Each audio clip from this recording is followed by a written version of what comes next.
राधे राधे दोस्तों, जब बात महाभारत की मुख्य पात्र द्रौपदी महारानी की आती है तो उनसे जुड़ी एक कहानी आजकल काफी प्रचलन में है, जिसमें ये बताया जाता है कि द्रौपदी ने स्वयं यह दावा किया कि वो अपने 5 पतियों के अलावा एक और ऐसा व्यक्ति था जिससे बेहद प्रेम करती थी।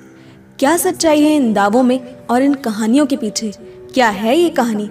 आज की इस वीडियो में हम इसी पर गहन तरीके से बात करने वाले हैं, तो इस वीडियो को जरा भी मिस मत कीजिएगा, अंत तक जरूर देखिएगा ये असली खुलासा। दोस्तों, जंबुल अध्याय में द्रौपदी अपने राज का खुलासा करते हुए बताई गई हैं और ये कहा जाता है कि महाभारत का सबसे बड़ा खुलासा है।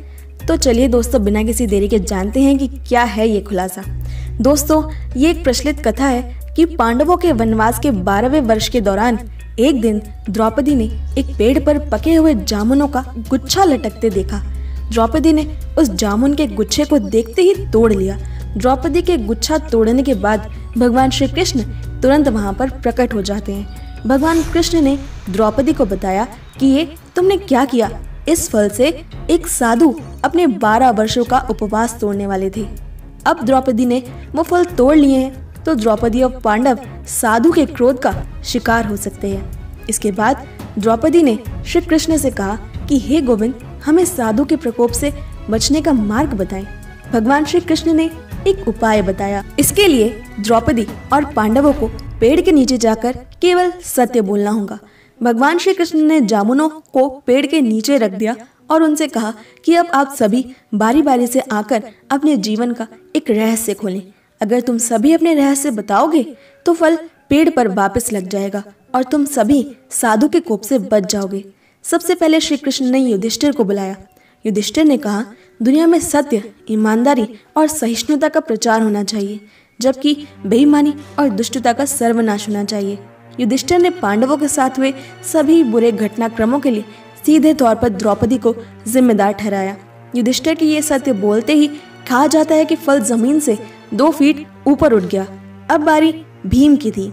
कृष्ण ने भीम को बताया कि अगर उसने झूठ बोला तो फल जलकर राख हो सकता है, इसलिए सावधान रहे।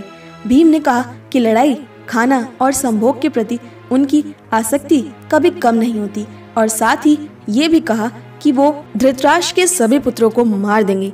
वो युधिष्ठिर का बहुत सम्मान करते हैं। इसके बाद फल 2 फीट ऊपर और चला गया। अब श्री कृष्ण ने अर्जुन को बुलाया। अर्जुन ने बताया कि प्रसिद्धि और प्रतिष्ठा मेरी जिंदगी में मुझसे सबसे ज्यादा प्रिय है।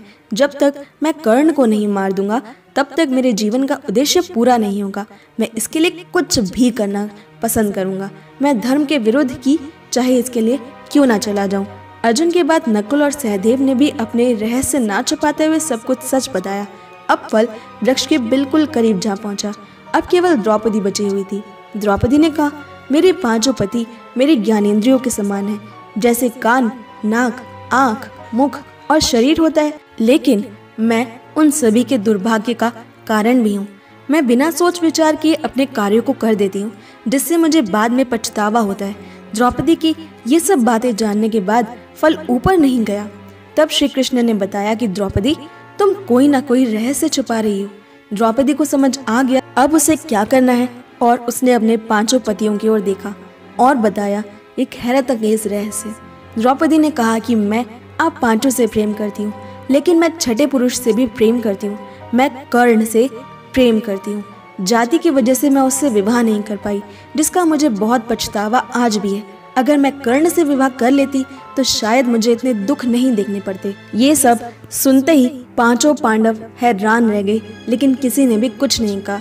द्रौपदी के कहा जाता है ऐसा सच बोलते ही फल वापस वृक्ष से जा लगा, जो कि ये बात साबित करता है कि द्रौपदी उस समय जो भी कह रही थी सत्य कह रही थी।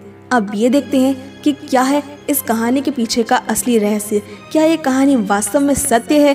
क्या यही था द्रौपदी के जीवन का सत्य? दोस्तों, देवदत्त पटनायक की जया नामक पुस्तक में, मृत्युंजय कर्ण नामक पुस्तक में हमें ऐसी कहानियां मिल जाती हैं कि द्रौपदी कर्ण के प्रति आकर्षित थी। इसके अलावा चित्रा बनर्जी दिवाकरुणु ने अपनी पुस्तक द पैलेस ऑफ इल्यूजन में कहा है कि अगर द्रौपदी कभी किसी से सच्चा प्रेम करती थी तो वो कर्ण था और उनका ये प्रेम पारस्परिक था। मतलब लेखक के अनुसार द्रौपदी और कर्ण दोनों एक दूसरे से प्रेम करते थे। अपनी पुस्तक में उन्होंने द्रौपदी और कर्ण के इस अजीब प्रेम के बारे में बताया है, जहां उनके जीवन काल में शायद ही दोनों कभी एक दूसरे से बोले या एक दूसरे से मिले, लेकिन लगातार वो एक दूसरे को स्मरण करते थे, ऐसा ये पुस्तक कहती है। अब आते हैं असली सच्चाई पर। दोस्तों, महाभारत का कोई भी भाग या महाभारत से संबंधित कोई भी अन्य प्रमाणिक स्रोत इस प्रेम कहानी के बारे में कोई बात नहीं करता। ये चित्रा बनर्जी, देवदत्त पटनायक जैसे उपन्यासकारों के उपन्यासों के आधार पर प्रचलित काल्पनिक कहानियां मात्र हैं, न तो प्रमाणिक संस्कृत संस्करण महाभारत और न ही हमारे इस सर्वश्रेष्ठ महाकाव्य व्यास रचित महाभारत के लोकप्रिय अनुवादों जैसे बोरी, KMG और गीता प्रेस इत्यादि में ही ऐसी कोई बात बताई गई है। माता द्रौपदी एक आदर्श पत्नी और परम सती थी। वो इतनी आदर्श पत्नी थी कि भूदेवी माता सत्यभामा भी उनसे एक आदर्श स्त्री होने का ज्ञान लेने आती है। स्वयं त्रिलोकाधिपति श्री कृष्ण की पत्नी और जगत स्वामिनी माता सत्यभामा तक द्रौपदी पर मुग्ध थी। ऐसे में द्रौपदी जी के चरित्र पर शक करना या उनका सूर्यपुत्र कर्ण से प्रेम बताना अपने आप में एक कोरी कल्पना साबित होता है। हम एक बात को जरूर देख सकते हैं कि द्रौपदी का महानायक अर्जुन के प्रति प्रेम बेशक थोड़ा अधिक कभी कभी कहा जा सकता है, पर कर्ण से उनका किसी भी तरह का ऐसा संबंध दूर दूर तक नहीं था। इसके अलावा सबसे बड़ा प्रमाण है स्वयं महाभारत। दोस्तों, महाभारत का वन पर्व द्रौपदी सत्यभामा संवाद बताता है। इस द्रौपदी सत्यभामा संवाद में भगवान श्री कृष्ण की प्यारी पटरानी सत्राजित कुमारी सुंदरी सत्यभामा ने एकांत में द्रौपदी से ये प्रश्न पूछे कि प्रियदर्शनी, क्या कारण है कि पांडव सदा तुम्हारे अधीन रहते हैं? तब द्रौपदी देवी ने उन्हें अनेक सुखी दाम्पत्य जीवन के रहस्य बताते हुए ये भी कहा कि कुंती देवी के 5 पुत्र ही मेरे पति हैं। वे सूर्य और अग्नि के समान तेजस्वी, चंद्रमा के समान आयत प्रदान करने वाले महारथी, दृष्टि मात्र से ही शत्रुओं को मारने की शक्ति रखने वाले तथा भयंकर बल पराक्रम के प्रताप से युक्त हैं। मैं सदा उन्हीं की सेवा में लगी रहती हूँ। देवता, मनुष्य, गंधर्व, सर्वशक्तिमान युवक, बड़ी सज धज वाला धनवान अथवा परम सुंदर कैसा ही पुरुष क्यों ना हो, मेरा मन पांडवों के सिवा कहीं और नहीं जाता। इस सबसे बड़े सबूत के बाद और कोई प्रमाण देने की जरूरत नहीं पड़ती कि द्रौपदी का चरित्र कितना महान था। क्यों वो श्री कृष्ण की इतनी प्रिय भक्त थी, क्यों माता सत्यभामा की वो इतनी अच्छी मित्र थी। इसलिए हमें सुनी सुनाई या बाद में लिखी गई कहानियों या उपन्यासकारों के द्वारा लिखी गई कहानियों के बजाय असली महाभारत में दिए गए द्रौपदी महारानी के चरित्र को पढ़कर उसे समझना चाहिए। महाभारत में गुणों के आधार पर द्रौपदी की तुलना श्री कृष्ण प्रिया, जगत स्वामिनी, महालक्ष्मी श्री रुक्मणी महारानी से की गई है। अब जिनकी तुलना साक्षात महालक्ष्मी श्री रुक्मणी महारानी से की गई हो, उनके परम या साध्वी चरित्र पर राय बनाते हुए हमें सावधानी पूर्वक विचार अवश्य करना चाहिए। ये है द्रौपदी से जुड़ा वास्तविक प्रमाणिक सत्य। दोस्तों, मुझे इंस्टाग्राम पर फॉलो करना बिल्कुल ना भूलें। मेरी इंस्टाग्राम आईडी है @krishna_my_soul_khushbu। अपनी इंस्टाग्राम आईडी का लिंक मैंने डिस्क्रिप्शन में दे दिया है और यहाँ आपको जानने को मिलेंगे कान्हा के जीवन से जुड़े बेहद अद्भुत छोटे छोटे तथ्य और बेहद खूबसूरत कोट्स। आपका क्या मानना है इस मुद्दे पर? हमें कमेंट सेक्शन में अपनी राय जरूर बताएं। और अगर आपको ये वीडियो पसंद आई तो ऐसे ही और वीडियोस को लगातार देखने के लिए हमारे चैनल को ज़रूर सब्सक्राइब कर लें।